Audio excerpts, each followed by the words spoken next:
Olá, eu sou Edu Pretel, bem-vindo ao curso de JavaScript do meu canal. Nessa aula nós veremos tratamento de erro, try-catch. Nós vimos nas últimas aulas a questão das promises, na aula passada como iniciar várias promises ao mesmo tempo. O nosso próximo passo em promises será o async await. Mas para trabalhar com async await, eu obrigatoriamente tenho que trabalhar com tratamento de erro, o try-catch. O que é o try-catch? É uma estrutura de tratamento de exceções para prevenir que erros em tempo de execução, como por exemplo divisão por zero ou arquivos ausentes, derrubem o sistema. O bloco try vai envolver o código perigoso, enquanto que o bloco catch pegará o erro e vai gerenciar o erro caso ele ocorra. Então, com o try-catch, nós vamos fazer o nosso tratamento de erro, para poder ir para o async await. Então vamos lá, vamos para o Visual Studio Code e vamos ver como isso funciona.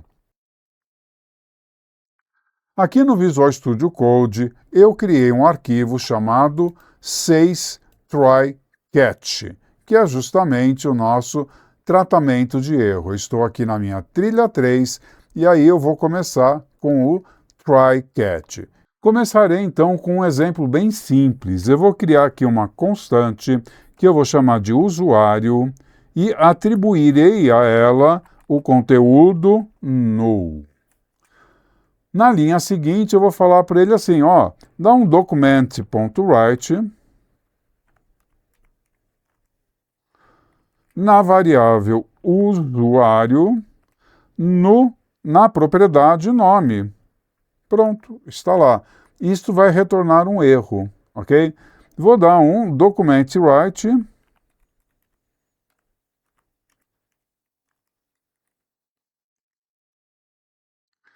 eu estou após a saída usuário.nome.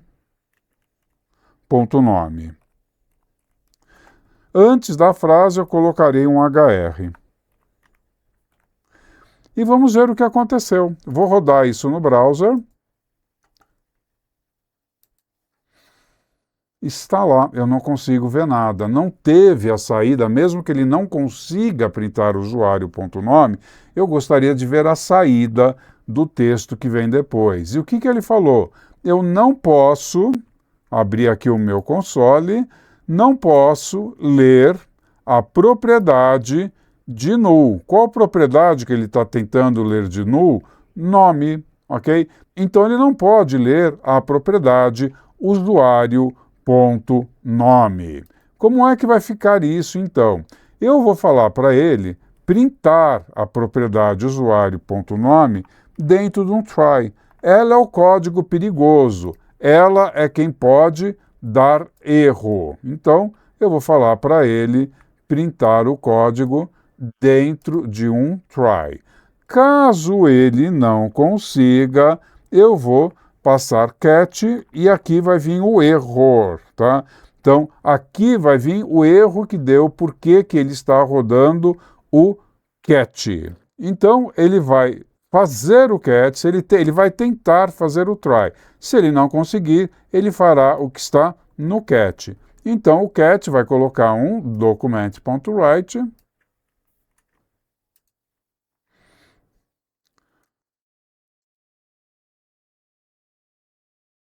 ops, algo deu errado. Não conseguiu imprimir usuário.nome. E eu vou concatenar isso com o conteúdo da variável error. Para a gente ver, vou colocar um BR e vou concatenar com o conteúdo da variável error. Então vamos ver como é que ficou isso no browser agora. Está aqui, tá? Ops, algo deu errado, ok? Type error, não pude ler propriedades de null, lendo o nome. Era justamente o erro que nós lemos no console. Esse erro foi atribuído à nossa variável error, que eu estou passando lá nos parênteses do cat. Então eu posso utilizar esse erro para fazer um log, por exemplo, né? Eu faço um log, eu passo e-mail para o administrador do sistema, eu consigo trabalhar o erro. Você tem que entender que o programador profissional, o desenvolvedor profissional, não é aquele que não erra, mas é aquele que se prepara para o erro. É aquele que sabe onde pode estar o erro. E aí veja que ele não interrompeu o processamento da página. O que vinha após o erro foi printado. Então, ele pulou o try, ele não conseguiu, o try mandou ele para o cat, ele deu a informação que estava errado e eu optei por ele me dizer qual era o erro. Além do try e do cat, já que eu quero vir aqui para baixo, eu posso utilizar também o finally. Então, eu colocarei aqui o finally, ok? Isto daqui vai ser executado de qualquer maneira. Então, eu vou me aproveitar aqui deste documento.write e vou trocar esse texto.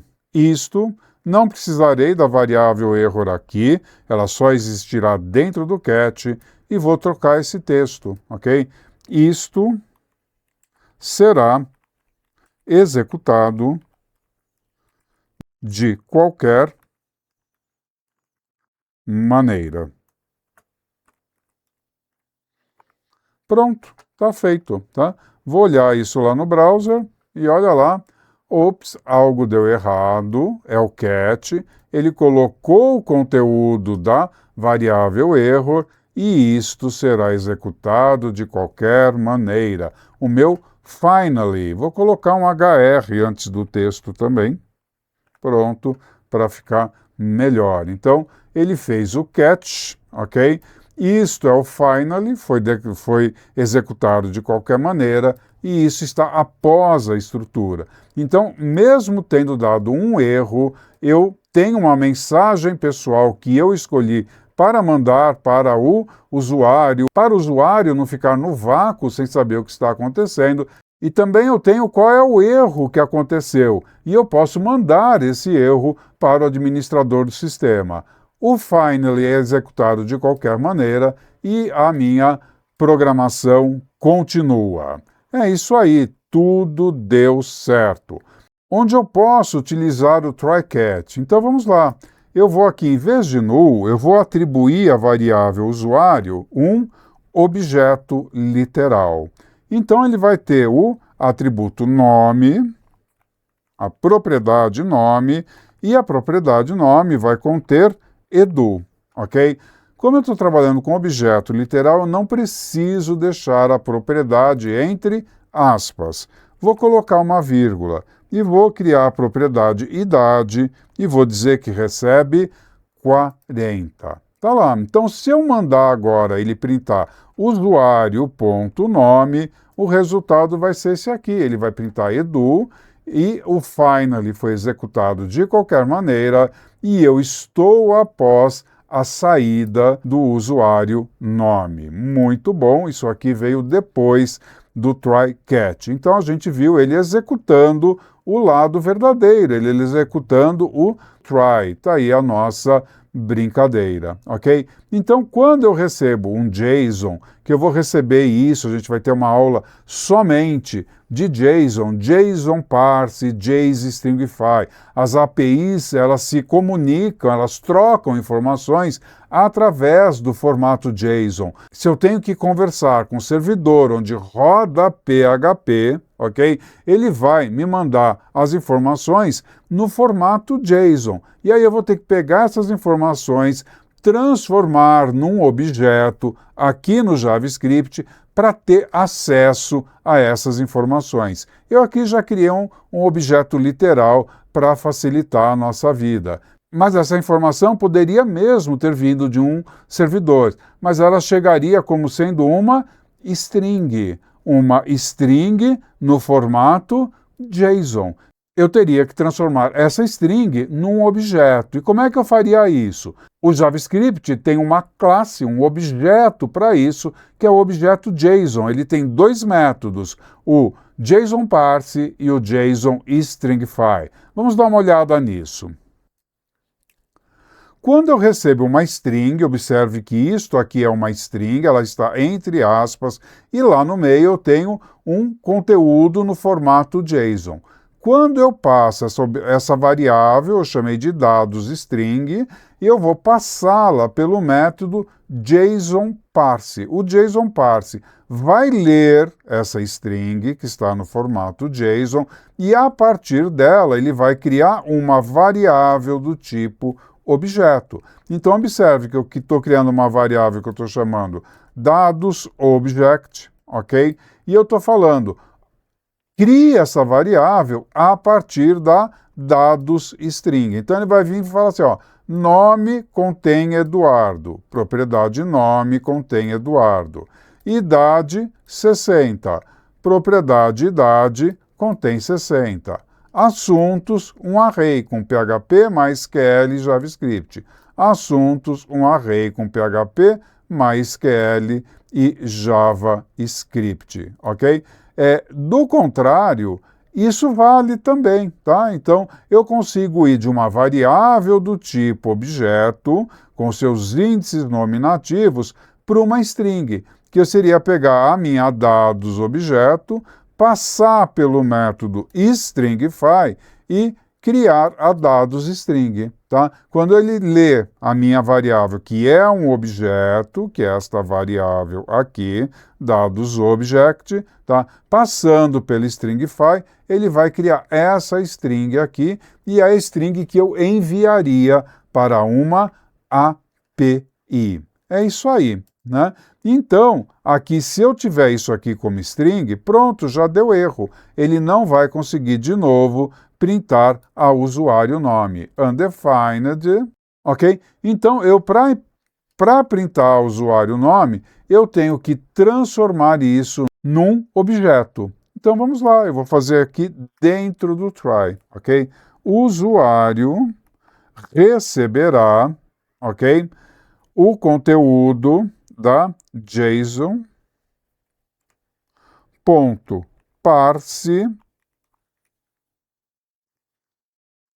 o conteúdo da variável usuário.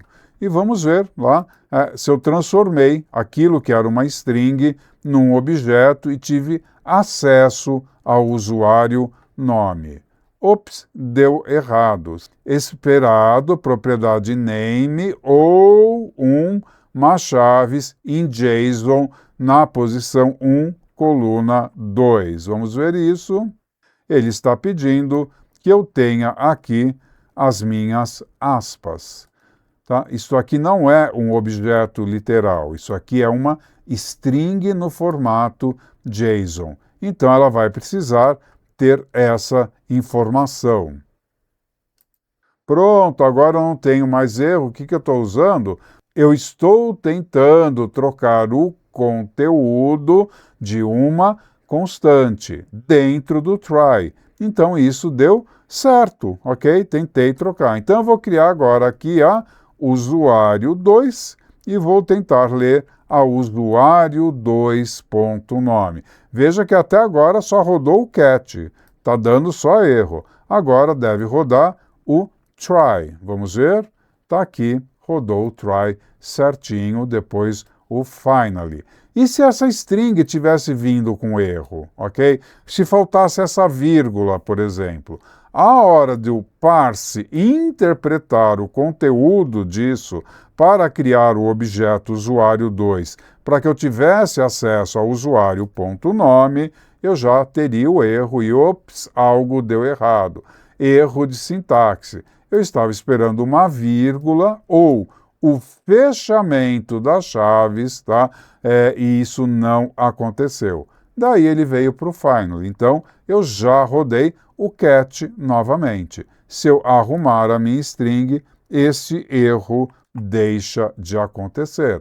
E aí eu vou vir para cá, vou, inclusive, tá, já que ele gerou o objeto, Ctrl+C, Ctrl+V, eu vou pedir ao usuário.idade, tá, e vou pedir um console log